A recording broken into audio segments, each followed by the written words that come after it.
So hayaan mo munang lumago yan at habang lumalago yan, doon mo makikita yung pagkakaiba nung totoo doon sa hindi. Alam natin na ang Diyos ay mapagmahal.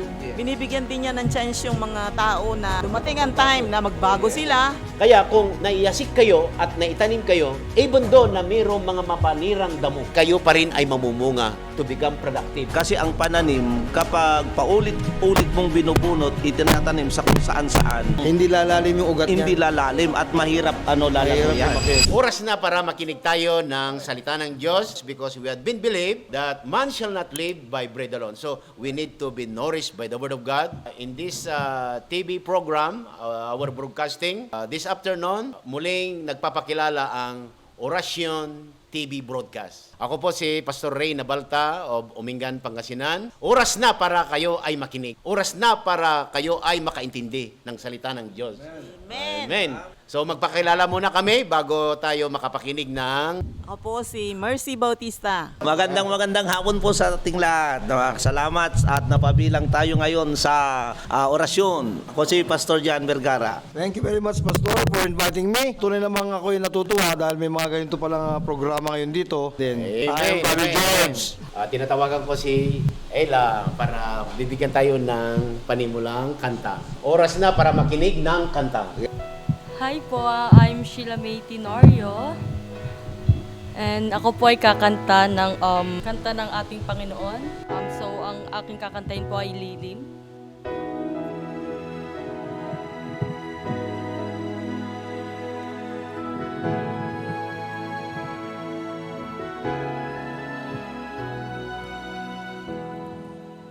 Panginoon, ang nais ko, kagandahan mo ay pagmasdan ang pag-ibig mo sa kitugon. Kailan may di pababayaan sa iyo lamang matatagpuan sa iyo lamang,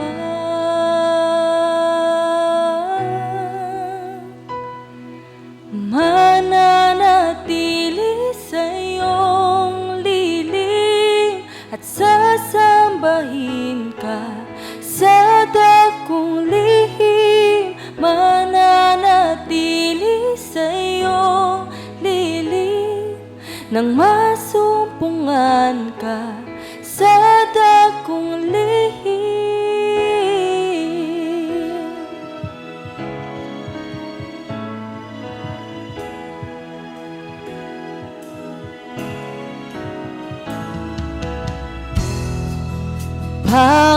Panginoon, ang ngalan mo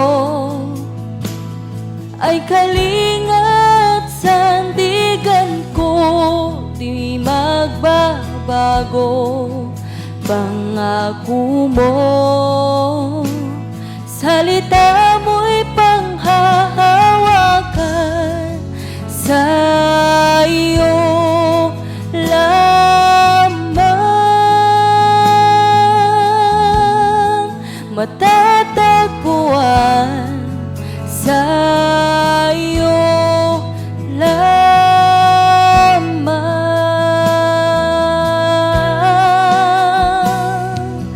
mananatili sa iyong lilim at sasambahin ka sa dakong lihim, mananatili sa iyong lilim nang masumpungan ka sa dakong lihim, mananatili sa iyong lilim at sasambahin ka sa dakong lihim, mananatili sa iyong lilim nang masumpungan ka sa dakong lihim.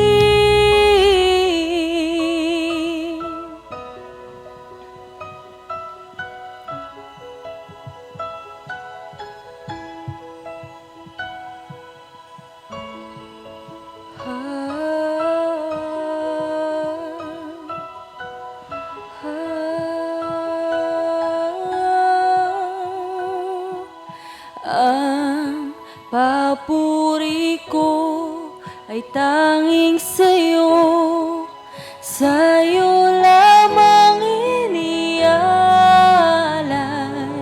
O Panginoon, ang puso ko sa'yo magpakailanman. Ang papuri ko ay tanging sa'yo, sa'yo lamang inialay, O Panginoon, ang puso ko sa'yo magpakailanman. Ang papuri ko ay tanging sa'yo, sa'yo lamang inialay, O Panginoon, ang puso ko sa'yo magpakailanman. Mananatili sa iyong liling at sasambahin ka sa dakong lihim. Mananatili sa iyong liling nang masumpungan ka sa dakong lihim. Mananatili sa iyong liling at sasambahin ka sa dakong lihim. Mananatili sa iyong liling at sasambahin ka sa dakong lihim. Salamat ilang ang Sana all. maganda, matamis na awitin para sa Panginoon. Praise the Lord. So dadako tayo sa discussion natin sa salita ng Diyos na this is a parable. Ito ay talinghaga na pagtuturo ng ating Panginoong Jesucristo. Katulad ng binasa ni Pastora kanina doon sa dito sa Matthew chapter 13 verse 24 up to 30, and then dito sa kanyang kahulugan mula dito sa 36 verse 36 hanggang 43. I will summarize itong talinghaga na ito na para maintindihan natin na maigi. Depende sa aking mga kasama ngayon kung ano ang nakuha nila na mensahe, ang ibig sabihin nito. Merong isang may-ari ng lupa, and then nagtanim siya ng trigo. Pero pagkatapos siya nagtanim, natulog. During the time na natutulog siya, merong kaaway na nagtanim sa tabi ng tinanim nila na trigo. At nung napansin ng utusan na sumabay na sumibol yung mapanirang damo at saka yung trigo. At ang maganda na ginawa itong utusan, kumonsulta muna doon sa may-ari, yung sa may-ari ng tanim. Ang nasa isip niya, bunutin na niya sana. Mabuti na lang itong utusan na ito, nagtanong doon sa may-ari at saka nagtanim. Maganda ito na mensahe sa mga member sa iglesia na hindi siya una-una na nag-iisip kung anong gagawin. Kundi there is a submissive spirit dito nangyari. Ngayon, sabi na, bunutin ko na. Pero sabi ng may-ari at saka nagtanim, wag. Sabi niya. Bakit niya hindi niya pinatuloy na ipabunot? Anong masasabi ninyo? So tama po yun, Pastor. Pwede bang mag-Ilocano, Tagalog? Pwede. Pwede. Actually, totoo po yung sinabi mo, Pastor, na bakit kaya samantalang sa ating mga proseso, sa ating panananim, actually sa palay po natin, di ba halos karamihan kapag mayroong damo, tinatanggal, inaalis, linilinisan yung ating farm. Pero dito, ayaw niyang ipatanggal, pabunot. So, ano yung mensahe dito? Para yan sa sa buhay ng isang Kristiyano. Kung bubunutin mo yung mga hindi totoo doon sa totoo, madadama yung mga totoo Masasaktan. So, hayaan mo munang lumago yan, at habang lumalago yan, doon mo makikita yung pagkakaiba ng totoo doon sa hindi. Kasi na kumamot, ba't mag-Ilocano? Tama yun, tama. Kumulat tayo tipagay. At dahil tayo marmarapagay. Di ba? Hindi mo naman pwedeng tanggalin agad yung marmarapagay. Bayang dumakkel deta, tanong dumakkel deta, makita mo to na dati yung barapagay, dati yung pepeso nga pagay, dati yung tatatik katek. Pero habang tumutubo pa lang, tinatanggal mo na siya, madadama yung totoo. Ma-uproot din pati yung totoo. So ako ganun din po ang paningin ko dahil kasi dito nakita natin na itong may-ari ng Bukirin, meron siyang concern doon sa mga tunay na mga palay o trigo, tunay na trigo, kaysa yung marapagay o mga trigo lang. At nakita natin na binibigyan niya ng chance pa itong mga taong ito o yung, kasi ito parang halimbawa lang naman yan, di ba? Tama. Sa ating mananaw, sa ating pagtingin, alam natin na ang Diyos ay mapagmahal. Yes. Binibigyan din niya ng chance yung mga tao na sabi nga masamang damo. Binibigyan ng chance na sila ay Pwede pang matingang magbago. time na magbago sila. At kumbaga mahawa sila doon sa mabuting tao. Correct. Sa technology ngayon, wala naman nagbubunot na ngayon. Inisprehan na. Yeah. Kasi Right. mayroon technology na kung isprehan mo yung damo, hindi madadama yung tanim mo. Correct. Ibig sabihin nito, napakaliwanag na ito ay talinghaga patungkol sa spiritual na pamumuhay. Parang chance. Kahit, I will give you an example. Ako, parents ako. Then, meron akong anak. Meron akong anak na dalaga. And then hindi ko na mamalayan, parang hindi ko napapansin na bigla na lang na merong nag-asawa sa aking anak na babae na ito hindi mananampalataya. So, it so happened like that. Right. And then, merong mga kamag-anak na magsabi, pagiwalin nyo na yan. Mga ganyan, ganyan ang mga kwan. Mapanira yan. Ngayon, merong ganito na talinghaga. So, makapagbigay sa atin ito ng hindi basta-basta na bubunutin kaagad yung yung mapanirang damo. Tama, tama. Kasi pag baka binunot mo, baka madadamay pati yung anak mo. Baka mapasama yung anak mo. So, on the perfect time, darating ng panahon, nating ani, uunahin din yung mapanirang damo, gagapasin, tapos Susunugin. At saka ikalawa yung trigo, yun ang kuan. So, yun ang hinaintindihan na ibig sabihin nito na hindi basta-basta nakapag-isip ka, hindi gagawin mo kagad. So I will challenge you, sana yung mga nanonood online dito sa aming programa na orasyon, na ito sana makapagbigay sa inyo, lalo na sa itong utosan, maganda ito na halimbawa sa member of the church, na nakita natin na meron siyang submissive spirit. Tama, Na hindi Pastor. siya gumagawa ng hindi niya pinapaalam. Tama, Yes. Pastor, hindi dapat pangunahan. Ang utos, wag. Ang dapat gawin, wag. Kung wag, wag.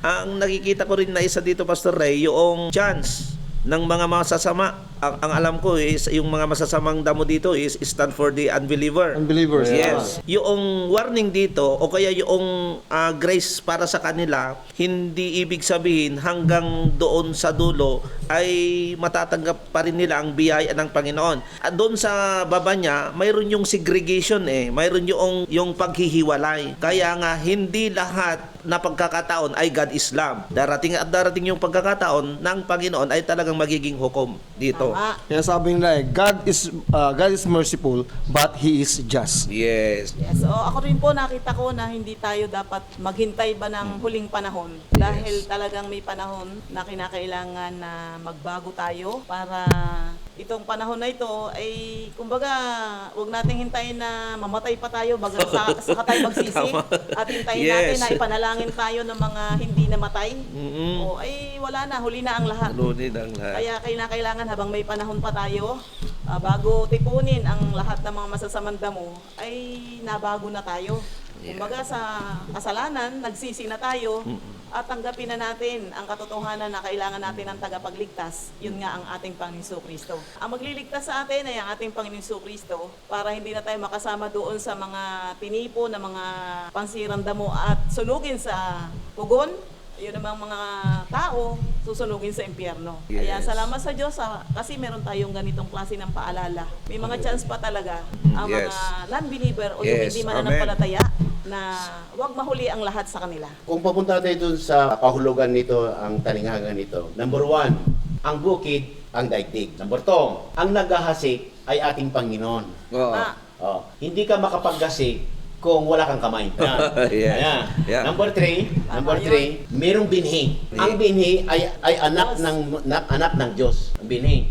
Ngayon, ito. So, sa mga nakikinig online, sa mga mananampalataya, kailangan ibilang ninyo yung sarili niyo. You are very precious in the presence of the Lord. Why? Tama. Ang sabi dito, ang mga binhi ay anak ng Diyos. Ang naghahasik ay ang ating Panginoon. Tama. Ngayon, di ba kung meron kang botel, binhi, ang maghasik, usually ang ginagamit kamay. Sa natural hindi katulad ngayon, technology ngayon, makina na. Sa unang panahon, ang binhi ay nasa hawak ng naghasik. Nasa kamay. Kaya nga, I will encourage you sa mga nanonood online, sa TV, sa Orasyon TV, you make value of yourself as a believers. Because you are very precious. Because you are in the lap of the hands of God. Kaya kung naiyasik kayo at naitanim kayo, even though na mayroong mga mapanirang damo, na mayroong ginawa ng kaaway during the time na natulog ang nagtanim, even though ikayo pa rin ay mamumunga to become productive. Even though na hindi kayo mamunga ng 100, hindi kayo mamunga ng 60, hindi kayo mamunga ng marami, but even though mamunga kayo ng even though a minimal, which is 30%, for example, you're still productive in the presence of the Lord. So, Yes. bigyan nyo ng halaga ng inyong buhay. Bigyan nyo ng halaga ang inyong kaluluwa. Sapagkat you are very precious. You are in the lap, in the hands of the farmer, which is our Lord Jesus Christ. Kaya nga napakahalaga yung utos ng Panginoon eh. Huwag mo munang bubunutin. Right. Kasi bata pa yan eh. Kung sa pananampalataya, bata pa eh. Ngayon, hayaan mong lumago, hayaan mong magkaugat yung magandang binhi na yan. At pag nagkaugat na yan, kahit bunutin mo yung nasa tabi niyan na mga hindi totoo, hindi na sasabay yan kasi may ugat na siyang sarili. Malalim na yung kanyang pananampalataya. Maganda. Parang ganon. Maganda rin Oo. yun na. Yun ang...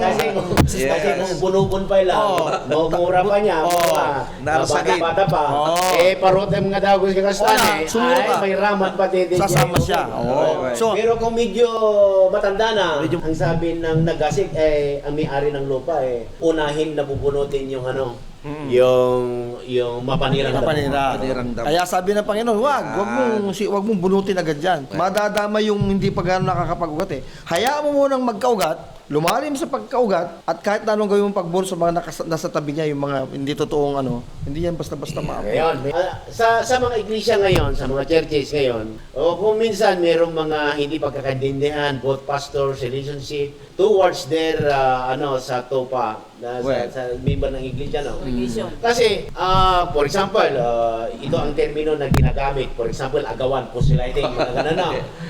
Kasi, binunot nila yung libro ko dito, sabi na. Pero alam nyo ba, dito sa conclusion nito, sa kahulugan nito, ang kaaway ang may kagagawan. Oh, yes. Hindi mo pabasulin yung kapwa mo manggagawa. Ang kaaway yan. Kaaway. So, ang aaway espiritu, diablo yan eh. So dapat isang gunin natin sa Diyos na espiritu na ating pinaglilingkuran. Yan. So, Amen, Pastor. Yan. So, huwag kang matakot, huwag kang kabahan kung kukunin nila yung membro mo. No, talaga na paramot ata. Oh my God! Oh, tama, babalik yan. Rin mamutan eh. Kaya sabi ni Pablo na, you must be rooted. Kaya nga, you try your best na hindi lang manatili na gatas ang ipakain mo, kundi ang mga matitikas din na mga pagkain. Right nutrition. Yes. Actually, talagang naniniwala ko sa instruction eh. Kasi ang pananim, kapag paulit-ulit mong binubunot, itinatanim sa kung saan-saan, Hindi lalalim yung ugat niya. hindi lalalim Hindi at makakaugat. mahirap lalago Mahirap yan. lumaki. Kaya Mababanso. hayaan mo lang yan kung saan tumubo. Merong warning sa mga kadamay sa kaway. For example, in our conclusion, sa conclusion nito ay ang kaaway, which is the devil, ang may pakanan nito.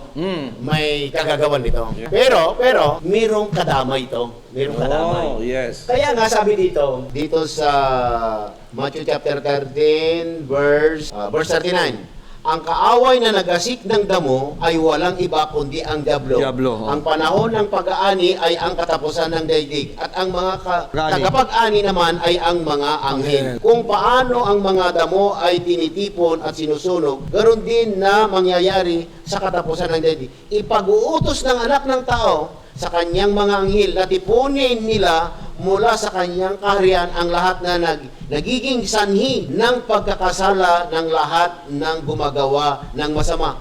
For example, nagamit ka, ikaw ay nagiging sanhi. Sa Stumbling Ilocano block. pa, stumbling block. Pakaitin mo na. Ganon, no? Stumbling block. So, wag na natin. So, sa mga online viewers dyan, na mga nakikinig, kung kayo ay mananampalataya, huwag niyong isali yung sarili niyo sa kaaway. Stumbling block. Yes. Para hindi kayo madamay na matipon na magapas na susunugin. Kasi ang diablo espiritu gumagamit yan ng mga tao rin, lalo na sa mga nasa iglesia. Kaya nga tayo mga lingkod ng Diyos, dapat manatili tayo na we must be submissive sa nag-ahasik, which is our Lord Jesus Christ. In everything we do it to the glory of God. Yes. Kasi kung ginawa natin, binuro natin, that is not the glory of the farmer. Why? Kaya nga, it's better to become submissive than to, na kailangan yung una-una natin na gagawin. Salamat sa Diyos at binigyan tayo ng mga bagong pananaw that we can apply in our daily lives, lalo na sa ating buhay. Amen. Pananampalataya. Tunay na sa buhay natin bilang isang Kristiyano, una sa lahat tayo ay dapat na una sa lahat tumitingin sa ating Panginoon, sumusunod sa kanyang mga utos, kagustuhan, at hindi tayo dapat basta-basta nagpapadala sa tawag ng kamunduhan. So, tayo po bilang mga Kristiyano na nasabi nating may malalim ng ugat, kailangan pa nating palalimin Hindi hanggang doon na lang.